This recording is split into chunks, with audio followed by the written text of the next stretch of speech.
এটা পার্ট 2। পরের দিন সকালবেলা আমরা প্রাতঃভ্রমণে বেরিয়েছিলাম। দেখতে পাচ্ছেন গাছের আম, পাশে লিচু রয়েছে। আমরা যখন প্রথমে এসেছিলাম ওরা আমাদেরকে লিচু দিয়েছিল খাওয়ার জন্য, এবং সাথে সাথে দেখুন বাগান, বড় বড় শাল গাছ, কি সুন্দর ঘাস পাতা রয়েছে, একদম ঘেরা। এটা হচ্ছে মন্দির। মন্দিরের পাশে একটি বাম্বু হাউস রয়েছে, দূরে পন্ড দেখতে পাচ্ছেন। মর্নিংয়ে ব্রেকফাস্ট চলে এসছে আমাদের কিচেন প্লেসে। এটা খেয়ে দিয়ে আমরা বেরিয়ে পড়লাম গাড়ি করে। 7টা পয়েন্ট দেখব, 7 পয়েন্ট ট্রিপ। এই রাস্তা দিয়ে চলছি ফরেস্টের মধ্যে। প্রথম আসলো আমাদের চাপড়ামারি মেন গেট। এখান থেকেও সাফারি করা যায়। এটা হচ্ছে জলঢাকা নদীর জলপ্রপাত, সেখানে গিয়েছিলাম। কি সুন্দর জলঢাকা নদী, নদীর জলের কোলাহল সে মনোরম, দেখার মতো। এত সুন্দর নেচার বিউটি ভাবা যায় না, অতুলনীয়। সেখান থেকে আমরা লাস্ট পয়েন্ট বিন্দুতে চলে যাব। সে বিন্দু হচ্ছে আমাদের ভারতবর্ষ এবং ভুটানের বর্ডার। ও পাশটা ভুটান, এ পাশটা আমাদের ইন্ডিয়া।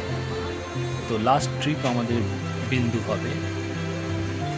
দেখতেই পাচ্ছেন আমরা এখন বিন্দুর কাছে এসে পৌঁছেছি, এবং এখান থেকে ধীরে ধীরে আমরা এই রাস্তা ধরে, দেখুন রাস্তার দুপাশে এই দোকানগুলো, এখানে অনেকটাই ভুটানের অনেক জিনিস বিক্রি হয়। চকলেট আমরা নিয়েছিলাম, ভুটানের চকলেট এখান থেকে।